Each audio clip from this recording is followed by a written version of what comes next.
Hey, everybody, and welcome to my Socially Speaking.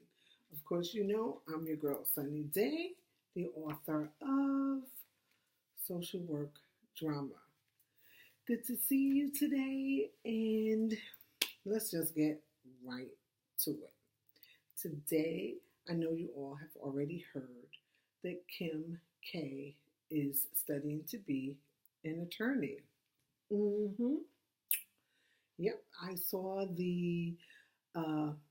the gentleman who hired her for his show, Van Jones, the attorney that owns a big law firm in Compton, California. He's also Jay Z's lawyer.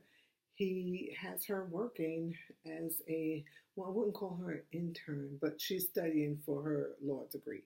Now, I was totally oblivious to the fact that there's 4 states where you can actually become an attorney without attending law school.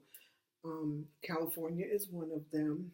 Surprisingly, Washington, Virginia, and there's one more. I'm so sorry, I can't remember the fourth one. Um, it's easy to find out. I simply Googled it and I learned, and I heard Van Jones himself say it. So you actually, I mean, he went to Yale, so he did go to law school, but I'm really not a person for shortcuts, but in this case, I support it. I totally support Kim because her focal point is human rights, and she's already done a lot of work for obviously for human rights. The woman Allison Johnson, who she got her clemency, and there was another gentleman that was incarcerated for a lengthy period of time and was recently released. She paid for his, I think he was incarcerated wrongfully, and she paid for his apartment for an entire year. So she's already hit the ground running. So she seems to be using her celebrity status for good. You cannot knock a person for that at all. So, I mean, about 2 years ago, I heard somebody joke and say Kim K for president might not be too much of a joke. I mean, her dad was an attorney too, and I heard he was a really good lawyer. So, I'm in full support of it. And plus, she's got almost 4 kids now, so she'll be a bit too busy for law school. But Van Jones did say that she has to take an exam every single month with his agency, and he's 100% obviously behind her. So if she's good enough for Van Jones, she's good enough for me. Keep it 100. So I'm all for it. So go, Kim. We're going to be here cheering you on and rooting you on and happy to see your success. The other issue I wanted to discuss was that of Wwndy Williams. I'm not a kick you while you're down type of person, and I do know that she is because she does it. I actually saw her do it today. I used to really like her, the old school. Well, she was still kind of the same back then. And when I say that, I mean hearing the gossip is okay. I mean, a lot of talk shows, The Talk, The View, a lot of talk shows talk about other people. But the only, for me, distinction with her is that she ridicules people, like laughs at them. To illustrate, today, Van Jones was on her show, and he had asked for his shoes, the shoe cam, not to be shown because he had like a little rip or something, a split in his shoe, and she like smirked and still did it anyway, and then said, "You asked for us not to do that," like really putting somebody on the spot. And he said he's been busy trying to save the world. Clearly, Van Jones could buy any shoe he wants. He can damn near not even have to pick up the phone and say, I need a pair of shoes. But he's busy doing humanitarian work. So he hasn't stopped to buy a pair of shoes. I mean, it's a little odd, but I get it. Like, he's Jay-Z's lawyer. That's the lawyer for Rockefeller.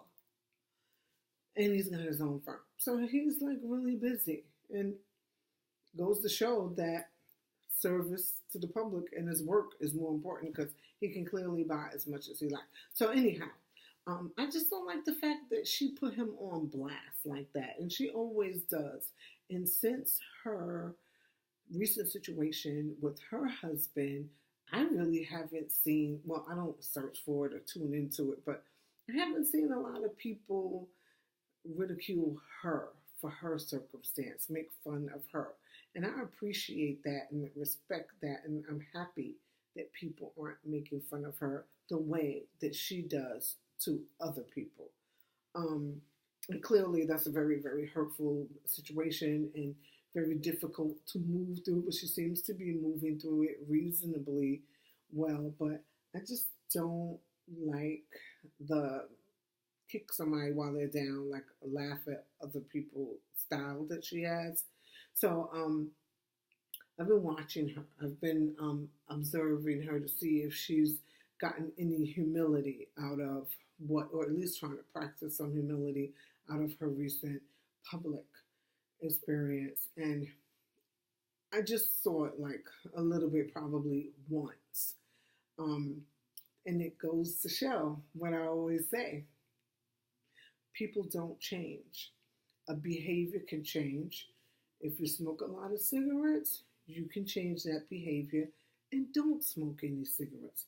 But the core of who you are is who you are. It will always be there. If you consume too much alcohol, you can discontinue your alcohol consumption. But the core of who you are will always remain, unless God above himself is the one that actually changes you. So even with her seriously emotional situation with her divorce, she's still picking on people. And like I said, I don't really watch her show that much anymore because she used to have guests that I was interested in. But she doesn't have any guests that I'm too much interested in. But I did watch Van Jones today. I am interested in him. I do like him. And it really was a good show. The other issue, I chose to speak about this last because it is primarily what my channel is all about. There was a recent report of some increase in emergency room visits amongst teens for the past several years. Now, my teens, you are our future. We are counting on you. So I know it always begins with the parents. I know that I've worked with countless parents, and not saying 100% all of the time, but most cases it's the upbringing, many of the times, unless it's some biological issue. But my teens,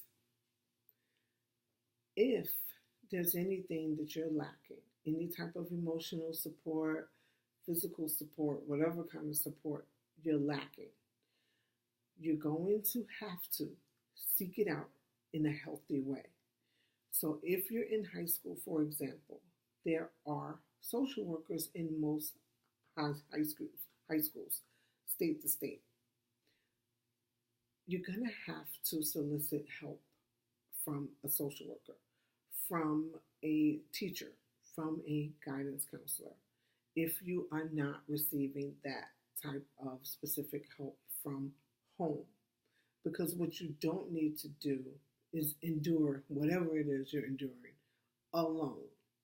And it doesn't have to be to the extreme, something clinical, even if it's seemingly small or minor. Your feelings are valid, and you need to get the assistance and the support that you desire, that you know you have to have. If you're struggling with education, if you're struggling with relationships, which I oppose teenage relationships. I do.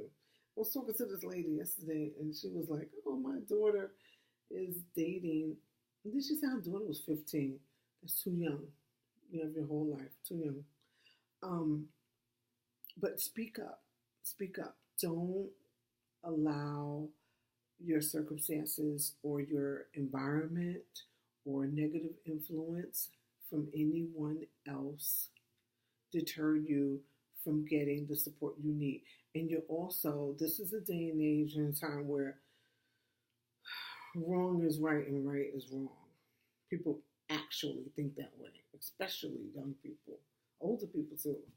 But no, right is still right, and wrong is still wrong, no matter what they tell you. So, within a different day and age where people don't really support each other as we should, so you're going to have to draw from within. And that's something we didn't have to do that much in my day. You did, but not so much. There were always people around when I was growing up, when I was a teenager, when I was in my 20s and 30s. I had 100 friends. Nobody pretty much has friends anymore nowadays. If you actually have one really good friend, that's exceptional. So even if you're in college, the academic advisor, I want you to reach out to them, or even if it is the school counselor, and just be careful, because when it comes down to counseling, use your use your intuition, your instinct for almost everything. If it doesn't feel right, then it's not right. You're not supposed to go and talk to somebody and then feel bad. And don't let anybody shame you about your feelings either. I get it. If nobody else does, I get it, girl and boy. I get it. So seek out help. But one primary place I would recommend for help would be clergy. Churches are great means of support. And again, if it doesn't feel right, then it's probably not right. Your instinct will pretty much 100% guide you into the right place. So pay attention to your gut and how you're feeling, and just be led by that. And pray. Prayer will never, ever, ever, ever, I promise you, it will not ever steer you wrong. So stay connected to God. And do some of your own personal research on whatever it is you might be experiencing, whatever emotions. Sometimes doing your own self-reflection and your own research. Like, we are in a day and age of time when you really gotta pull it from yourself. Your support, and you gotta be resourceful. Because I hate to say that it is a lot of people that just simply don't care, or a lot of people that are feeling like they're hating, and you're powerless over those things. But what you can't do is just continuously implode to the point where you may possibly explode and lead to an outburst, an episode, an ER visit. No, no. Or experimentation with illicit substances, or even abuse of some form. No, you don't have to make your life more difficult for yourself. You don't have to. And maybe the lack of support from others is a good thing. Maybe the fact that you will have to be self-sufficient is a good thing, a great thing, because you'll get to see and get to know yourself more. A lot of people don't know who they are. You'd be surprised how many people don't even know what they like. People aren't even insightful enough to know what their own preferences are. Those are the people that are always copying somebody else because they just don't know what they like. And it's okay to get ideas from other people. That's fine, but not to get every idea from someone else. A lot of it is you learning what you like, learning who you are, and you're doing okay. As a teen, I know it is not easy in this world. It's just extremely different. Um, and then there's a lot of teens like living on their own, a lot of very independent teens, making it that much more difficult. And then there's the teens that's rushing to be grown. Hold up. You got a lot of time. Slow down. Don't rush it. You got forever to get married. If you're a teen or even early 20s, you got forever to have kids. Take your time. Travel the world, okay? And do some fun things. Stack your dough. Have a good time. Even if you got to have a good time with yourself, family members, just one friend, that's okay. That's all good. So that's it for today. Just wanted to give you some words of encouragement. And if nobody told you that they love you today, I do, and so does God. And until next time, we literally have our hearts in each other's hands. So let's be good to each other and show each other love. Peace. See you soon.